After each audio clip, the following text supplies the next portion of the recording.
Hi, this is Richie Sambora, and you're watching Raw Power. Stay tuned. After a decade of silence, Richie Sambora is finally breaking his silence. And what he reveals about Jon Bon Jovi will leave you stunned. Was it creative betrayal, personal heartbreak, or something far deeper than anyone imagined? The truth behind one of rock's biggest splits is finally coming to light. And trust me, you won't want to miss what Richie just exposed after all these years. Stay with me. Before they were filling arenas, Richie Sambora and Jon Bon Jovi were simply two young musicians grinding through New Jersey's gritty music circuit. Raised in the working-class neighborhoods of Woodbridge and Sayreville, they were shaped by the tough, resilient spirit of their hometowns. Jon hustled with the wild ones, while Richie cut his teeth with bands like Message, playing wherever they could, backyards, VFW halls, and tiny clubs, chasing a dream that seemed nearly impossible.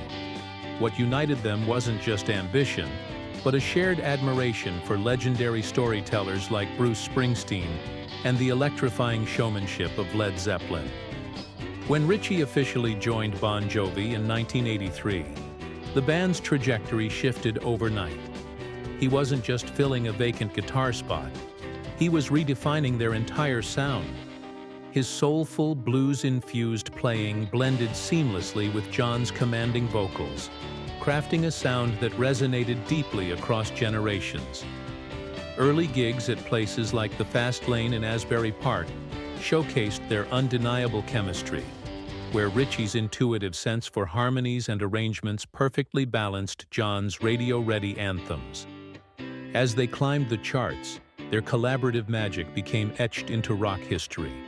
Sambora's talkbox solo on Livin on a Prayer, the haunting guitar lines of Wanted Dead or Alive, and the heartfelt riffs of I'll Be There for You weren't just performances.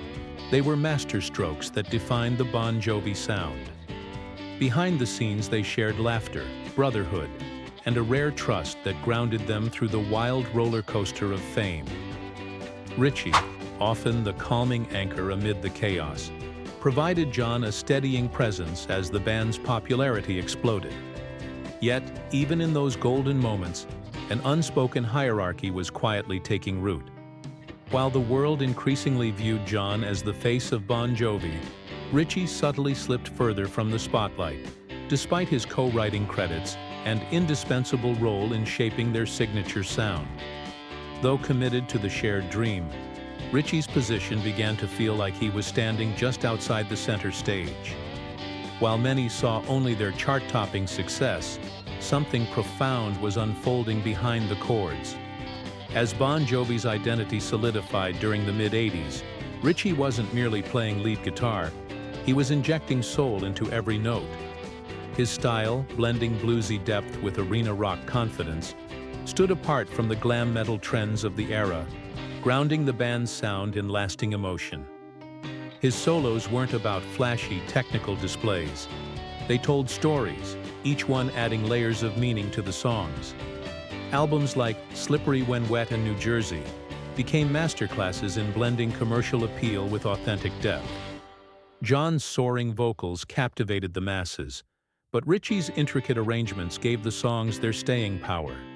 Tracks like Never Say Goodbye and I'll Be There for You carried his signature touch, turning simple melodies into emotional anthems. Richie didn't just play alongside Jon, he completed the architecture of their most beloved hits. What made Sambora truly stand out wasn't just his skill, but his profound sense of restraint. He knew when to let silence speak, when to let a note linger, and when to unleash the full power of his guitar. His instinctive balance became a cornerstone of Bon Jovi's identity, infusing the music with heart beneath its glossy exterior. While Jon's charisma pulled crowds in, Richie's guitar added the depth that kept them coming back. Despite the critics and fans recognizing his role as the emotional engine of Bon Jovi, history often crowned Jon as the unmistakable frontman. Still, Richie's legendary talkbox riff on Livin' on a Prayer remains one of rock's most iconic moments, a testament to the silent architect behind the band's greatest triumphs. But as Bon Jovi ascended to global superstardom, unseen tensions began to simmer. From the late 80s into the 2000s, Jon's emergence as the public face of the band gradually shifted the power dynamics. Richie, once an equal creative partner, found himself increasingly marginalized in key decisions regarding the band's direction and legacy. This erosion wasn't sudden or explosive, but unfolded slowly, leaving Richie feeling more like a supporting player in the very project he had helped build. As touring intensified and the pressure to produce constant hits mounted, the space for genuine collaboration shrank. Richie, who once played a crucial role in crafting the band's sound, began to feel his creative voice slipping away.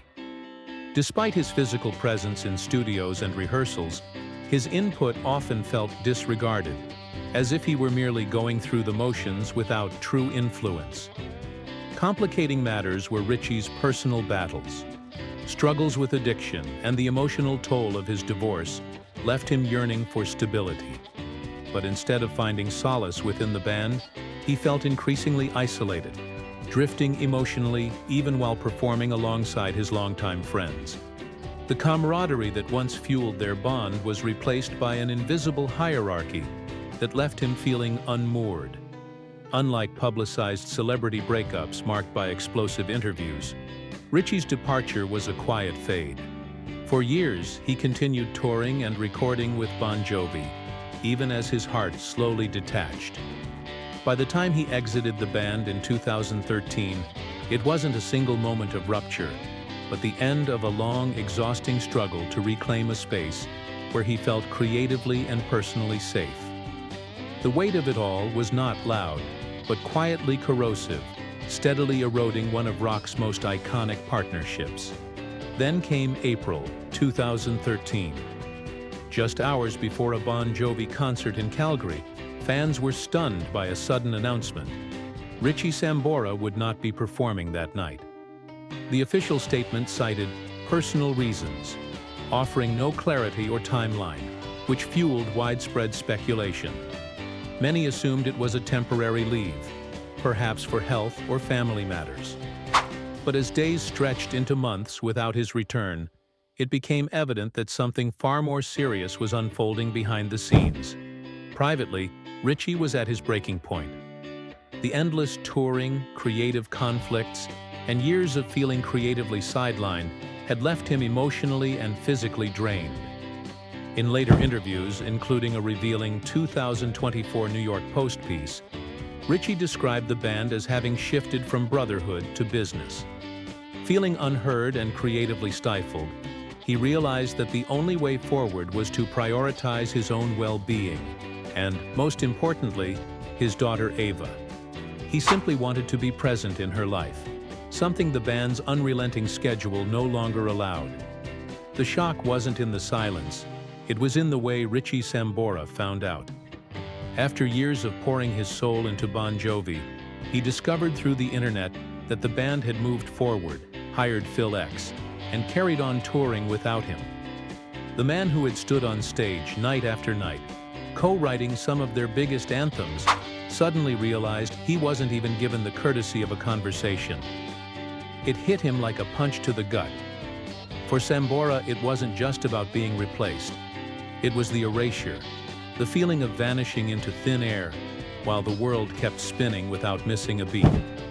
In his own raw words, "I disappeared, and no one called." The pain of that quiet dismissal ran deeper than any public scandal could have. Fans who had grown up air guitaring to his solos were left bewildered. After all, this wasn't just any guitarist leaving.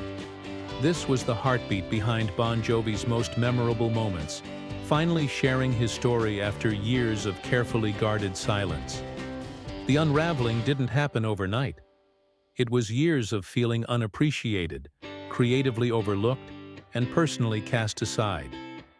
Beneath the flashing lights and roaring stadiums, Richie's world was shifting. And at the core of his choice to walk away was something far more personal: his daughter, Ava. As the band geared up for the 2013 Because We Can tour, Richie faced an impossible decision.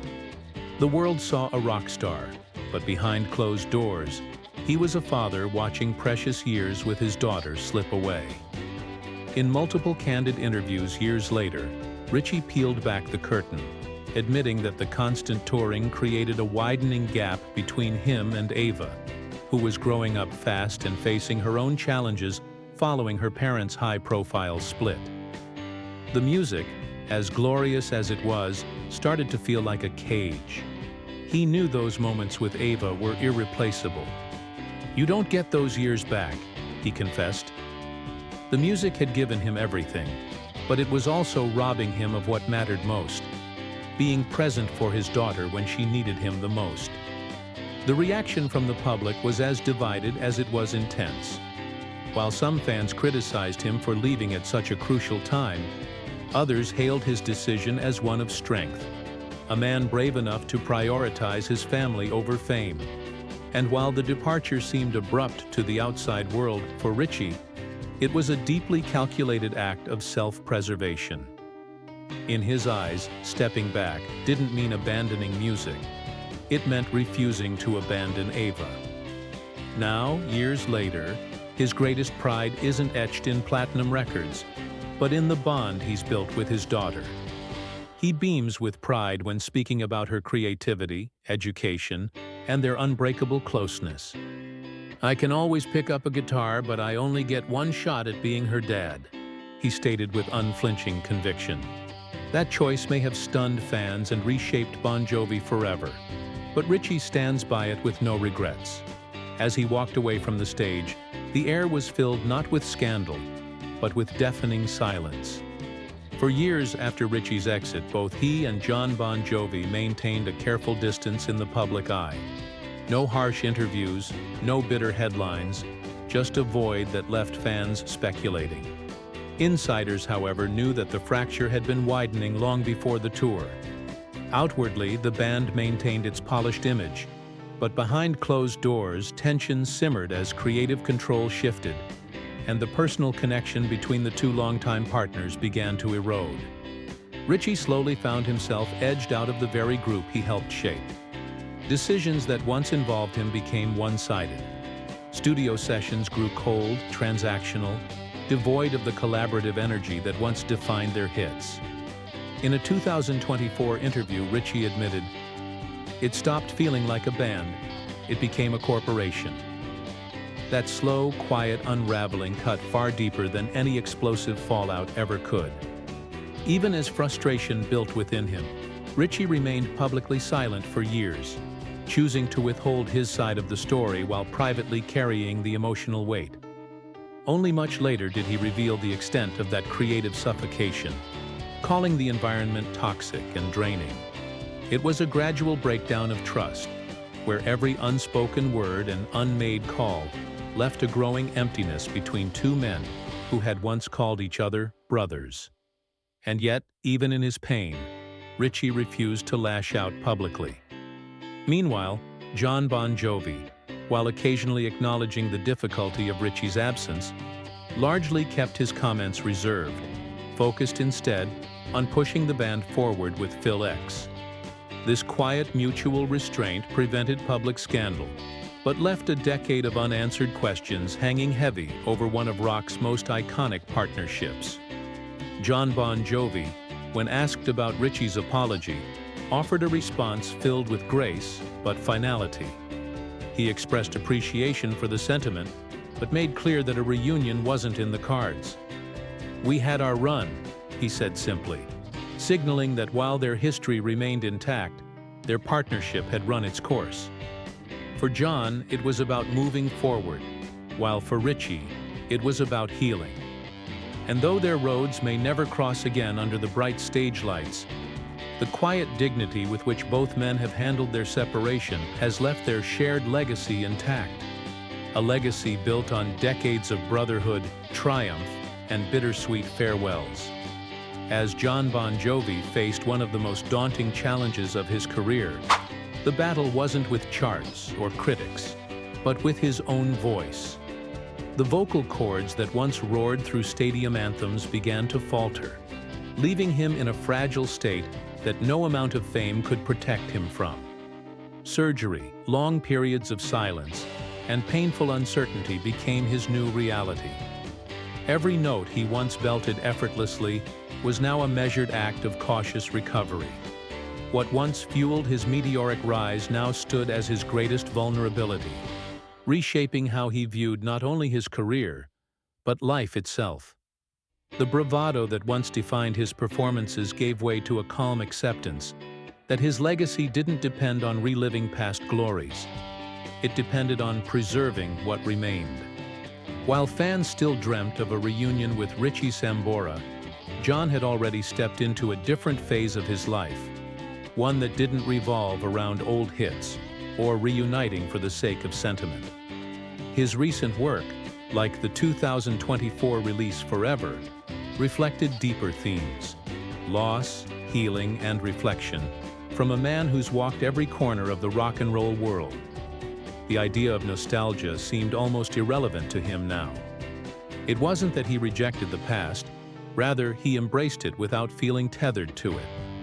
Every time reunion rumors surfaced, Jon remained kind in his words but firm in his stance. His message was simple. That chapter was closed, not in anger, but with clarity. Jon's refusal to revisit the past echoes a broader movement among veteran icons who prioritize evolution over nostalgia. In an era filled with reunions and revival tours, from legendary sitcoms to colossal band comebacks, his restraint became its own kind of strength. He wasn't interested in chasing echoes. "I don't want to become a tribute act to myself," Jon bluntly said in 2023. And with that, he dismantled the hopeful fairy tale that fans had clung to for years: the grand reunion of Bon Jovi and Sambora. To the outside world, reuniting seemed like the perfect Hollywood ending. Two friends putting their differences aside, reclaiming their magic. But the reality was far more layered. A decade had passed since Sambora's departure, and both men had changed profoundly. Sambora had found comfort in a life centered around family and personal healing, while Jon steered Bon Jovi into new musical territory, far removed from their arena rock days. Their creative paths now ran parallel but distant, and forcing a reunion would risk undoing years of hard-won growth for both. Health added yet another barrier. Jon's voice couldn't withstand the punishing demands of nightly shows, while Sambora had grown careful about the toll of touring on his well-being. Even if logistical hurdles could be cleared, emotional wounds lingered quietly beneath the surface. Trust takes time to rebuild, and neither man seemed eager to reopen wounds for the sake of fans' fantasies.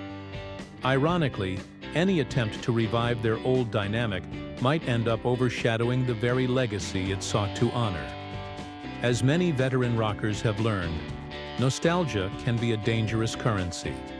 Legendary producer Bob Rock once cautioned that some reunions collapse under the weight of what they used to be. And Bon Jovi's story fits that cautionary tale perfectly. Fans romanticize the era of 80s MTV, leather jackets, and fist-pumping anthems, but bringing that back into today's reality risks exposing what time has inevitably changed. The version of Bon Jovi that lives in fans' memories may be better left untouched. Meanwhile, Sambora's life off stage had quietly blossomed into something far more fulfilling. In stepping away from the spotlight, he found a version of success that went beyond platinum records and world tours. Therapy helped him confront past mistakes, while introspection allowed him to find peace outside the spotlight's blinding glare. His daughter Ava, now thriving in her own career in modeling and acting, became the centerpiece of his world. Every decision to step back from the chaos of touring had led him to be present for her, a luxury he never regretted. Though Sambora admitted missteps, especially in how he left Bon Jovi, his reflections were filled with humility and honesty.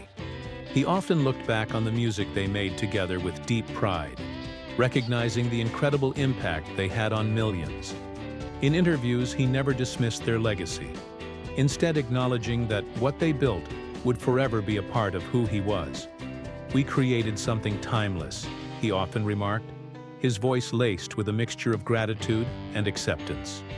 Even as his touring days slowed, Sambora's creativity never truly stopped. He occasionally performed at charity events, worked on solo projects, and wrote music on his own terms, far from the demanding schedule that once consumed him. His artistic journey now mirrored that of fellow legends like Bruce Springsteen and Bonnie Raitt, who found richer meaning in smaller, more intimate performances rather than massive arenas. Sambora's declaration that it was no longer about being loud but about being real captured this new phase perfectly. Financially, both Jon and Richie remain pillars of rock royalty. Sambora's fortune, estimated at over $100 million, allowed him the freedom to step back without financial pressure. His collection includes luxury vehicles like the Rolls-Royce Phantom and Ferrari California, alongside a stable of high-end watches such as the Rolex Daytona and Patek Philippe Nautilus. He owns impressive real estate, including his longtime Laguna Beach property, and has enjoyed private jet travel for both business and personal use. Business-wise, Sambora invested in music publishing, lucrative songwriting royalties, and philanthropic ventures. Smart insurance policies protected his voice, instruments, and assets throughout his career, ensuring long-term stability. His financial journey serves as a reminder. True wealth isn't about endless earning. It's about safeguarding what you've built and knowing when to prioritize life over legacy. In the end, the story of Jon Bon Jovi and Richie Sambora is not a tragedy. It's a testament to growth. They built something extraordinary, endured heartbreak, and chose paths that honored both their music and their personal well-being. Their legacy doesn't need an encore to remain powerful. It thrives in the lives they continue to live today. And while the world may still hold out hope for one last shared stage, perhaps the greatest encore has already been played.